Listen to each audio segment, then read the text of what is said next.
हर हर महादेव। आप सभी का हमारे YouTube चैनल पे स्वागत है। आज हम जानेंगे हरितालिका तीज के बारे में। हरितालिका तीज की पूजा विधि, कैसे इस व्रत को रहा जाता है, कैसे इस व्रत को सुहागन स्त्रियाँ रहती हैं, मुहूर्त कब है, दिन कब है, तिथि कब है, शुभ मुहूर्त क्या है, इस सब के बारे में आज हम हमारे चैनल पे आपको बताएंगे। हरितालिका तीज का व्रत क्या इस बार नवविवाहित स्त्रियाँ रह सकती हैं, जिनका भी नया नया विवाह हुआ है, क्या वो मायके से रहें या फिर ससुराल से रहें, कहाँ से रहें, कैसे रहें, इन सब के बारे में हम आज डिटेल से बताएंगे आपको। आप बने रहिए हमारे चैनल पे। आज हरितालिका तीज का व्रत पूजा विधि बहुत ही ज़्यादा महत्वपूर्ण है। इस बार की पूजा बहुत ही ज़्यादा शुभ है और महत्वपूर्ण है। इस बार कोई वो नहीं है कि अधिक मास लगा है कि मास लगा है, पूजा नहीं उठाना चाहिए, क्या है, तो इस बार ऐसा कुछ भी नहीं है। इस बार नवविवाहित स्त्रियां पूजा निसंदेह उठा सकती हैं बहुत अच्छे से और बहुत अच्छा मुहूर्त है। तो हरितालिका तीज का व्रत कैसे रहना है, क्या क्या इसमें पूजा विधि लगती है, कैसे पूजा की जाती है, सारी बातें हम आज आपको अपने YouTube चैनल पे बताएंगे। बस आप इस चैनल पे बने रहिएगा।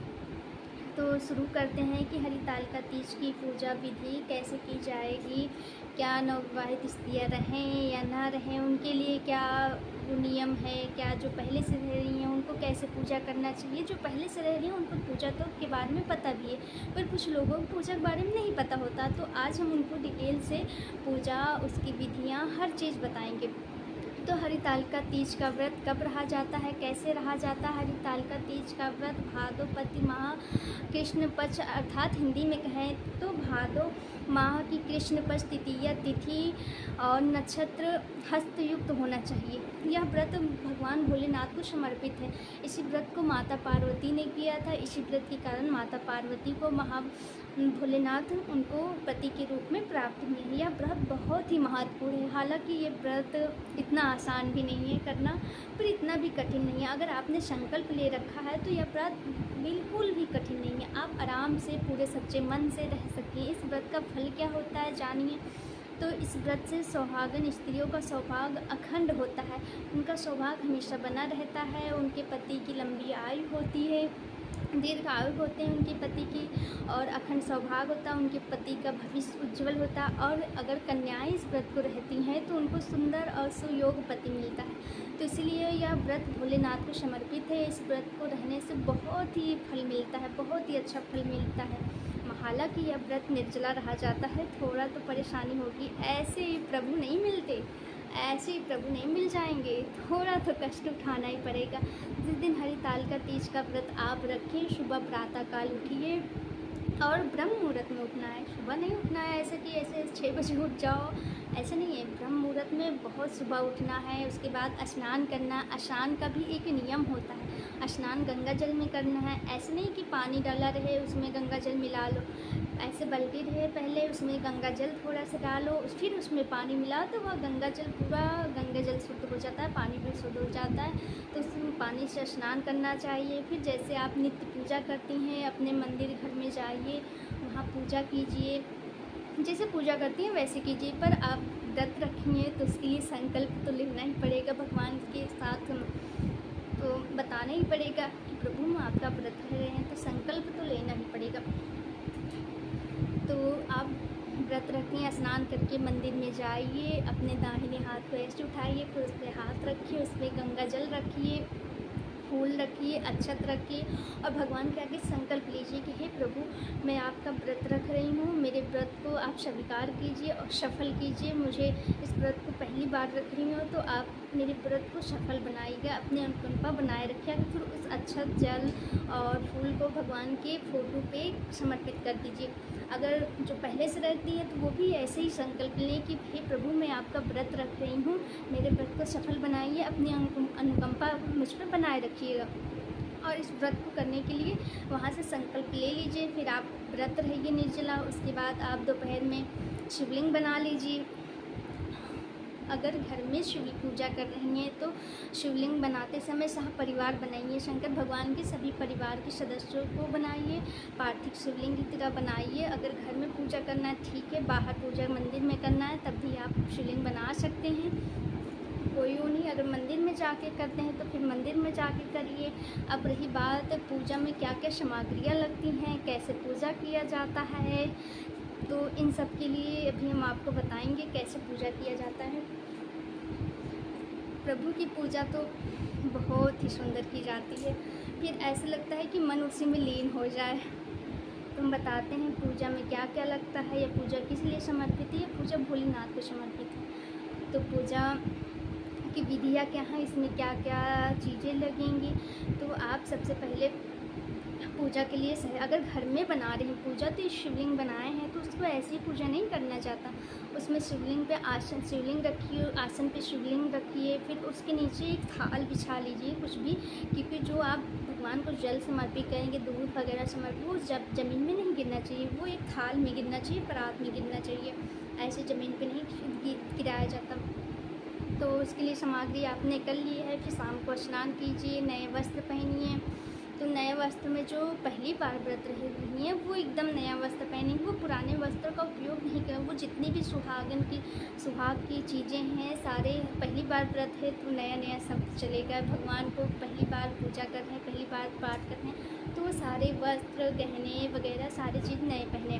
और जो पहले से स्त्रियाँ पहन रही है अगर उनके पास हो तो वो नए पहने, अगर नए की व्यवस्था नहीं है तो जो पुराने एक बार भी पहने हो उसको अच्छे से धुल के पहन सकती हैं, ऐसा वो नहीं है। पर जो पहली बार व्रत रह रही हैं वो पूरा हर श्रृंगार, पूरा हर चीज़ नया ही पहनेंगे। तो सज श्रृंगार करके भगवान की पूजा करने जाते हैं तो वहाँ क्या सामग्रियाँ लगती हैं, तो इसके बारे में हम बात करते हैं। एक लोटा जल ले लीजिए, थोड़ा सा गंगा जल ले लीजिए, दूध ले लीजिए, दही ले लीजिए, घी ले लीजिए, शक्कर ले लीजिए, शहद ले लीजिए, एक वस्त्र ले लीजिए, एक कलावा चाहिए, एक जनेऊ चाहिए, अक्षत, पुष्प, धूप, दीप, कपूर, बेलपत्र, भांग, धतूर, समीपत्र, और भोग के लिए भगवान के लिए मिष्ठान, फल इत्यादि ले लीजिए। फिर पान ले लीजिए, सुपारी ले लीजिए, फिर दक्षिणा ले लेना चाहिए। अब माता जी को अर्पण करने के लिए सारे श्रृंगार ले लेना चाहिए, सुहाग के जितने भी श्रृंगार सब ले लें, आभूषण ले लें, वस्त्र ले लें, जो भगवान को आपके पास जो भी हो वो सारे श्रृंगार ले लीजिएगा। अब माता के लिए लाल चंदन सिंदूर ले लीजिए, और भोलेनाथ के लिए सफ़ेद चंदन ले लीजिए, माता रानी के लिए सिंदूर, बिंदी, चूड़ी, ये सारी सामग्री ले लीजिए। तो सारी सामग्री लेने के बाद आप चले जाइए, सारी सामग्री इकट्ठा कर लिए हैं तो पूजा के लिए सारी सामग्री आ गई हैं तो उसको रख लीजिए। जब पूजा के लिए जाना तो फिर सारी सामग्री लेके जाना। फिर विधि क्या है, संध्या के समय जब पूजन के समय जाएं, शिवलिंग पर एक पात्र रख लें। जब पूजा करने जाएं तो भोलेनाथ के लिए एक पात्र रख लें, फिर उस पर शिवलिंग रख लें, फिर एक पात्र में पूरा जो गिरना नीचे। अब रही हरिताल का पूजा विधि, कैसे पूजा करनी है हरिताल का तीज की, कैसे नहीं करनी है, अब विधि क्या है, कैसे हमें पूजा करनी है, कैसे क्या सामग्री भगवान को समर्पित करना है, इन सब के बारे में आपको हम अभी बताएंगे। जय संध्या काल में जब आप पूजा करने जाएं तो सबसे पहले भगवान को जल समर्पित करें, जल चढ़ाएं, फिर गंगा जल चढ़ाएं, फिर मूर्ति और फोटो पे जल छिड़कें, उसके बाद दूध चढ़ाएं, फिर जल चढ़ाएं, फिर दही चढ़ाएं, फिर उसके बाद फिर जल चढ़ाएं, फिर घी चढ़ाएं भगवान को, फिर उसके बाद जल चढ़ाएं, फिर शहद चढ़ाएं भगवान को, फिर जल चढ़ाएं, फिर जल चढ़ाने के बाद शक्कर चढ़ाएं भगवान को, फिर जल चढ़ाएं, और जो पंचामृत मलाई है, दूध, दही, शक्कर, शहद, घी की पंचामृत बनाई गई है उसे चढ़ाएं। उसके बाद शंकर भगवान को एक लोटा फिर जल चढ़ाएं, और शिवलिंग को साफ़ कर लें। अगर घर में पूजा करनी है तो साफ़ करें, बाहर भी कर रहे हैं मंदिर पे तब भी साफ़ करें, क्योंकि हमें श्रृंगार करना होता है।